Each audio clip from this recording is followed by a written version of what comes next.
Hello, Corey here, Country Left Farm. So, my garage sale addiction. Most of you know I got one, but more times than often, it pans out to be something cool. So, we're going to build us a little planter out of all this mess we got floating around. But stay tuned, we'll show you what it looks like. So, for the planter base, we just built a simple frame. I wanted it portable because we're going to move it between inside and outside depending on the time of year that it is. Because we want to grow stuff inside in the green room in the wintertime and then outside in the summertime for it. So, like I said, simple, easy, basic. And here we are. For the tubing on the frame, we started from the bottom. I got a 1 degree pitch from high end to low end on all of them. For the hangers, we just used these 3-inch hangers there for PVC. But on the low end of each of them, we got a union and a bushing. That way it creates a little bit of a reservoir on the low end. So that way the water will pool up just a little bit, but not too much to drown the roots, but enough where the roots can definitely take hold and catch on. All right, so we got all our fittings in place. We figured out all our angles properly. This is just dry fitted right now. Best advice I can give you is don't glue it until you're ready. Otherwise, you're going to be cutting it all apart again. And like I said, we got this unit, so it's going to be movable around the property. So the bucket is stationed right underneath it. We didn't drill the holes yet because it's going to make a big mess. So now the painstaking task of going through and drilling all the holes. Once we get all the holes drilled, I'm going to take it apart, clean all the little burrs and all the stuff out of it, make sure it's all nice and flushed out. And we can put some water to it and see how it works. All right, so this is what I mean about not gluing it until you're ready to glue it.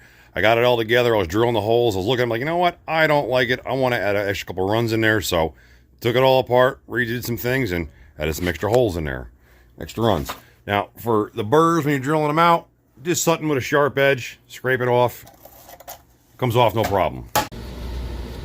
On the bottom here, we put some 2x4 bracing just to beef it up a little bit. We call my son Bull for a reason. So this way when we're moving around, we don't destroy it. All right, for my design, I designed it to fit specifically in my grow room, but then I figured it's small enough to move around outside.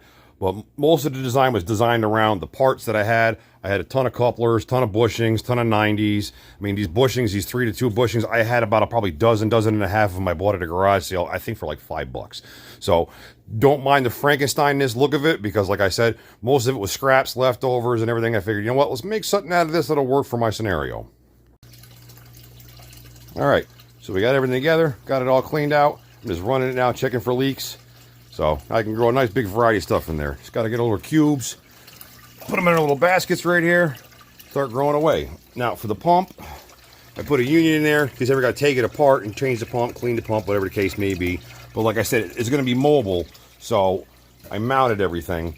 That way it's not getting banged around if I'm moving it around, carrying it to wherever I'm carrying it to. And some people will chew me up in the comments about the pitch and about the spacing, but I'm pretty sure I'm going to have more than enough to grow. Because the only thing I'm really growing in this is lettuce, maybe some cabbage, a couple little bit of herbs.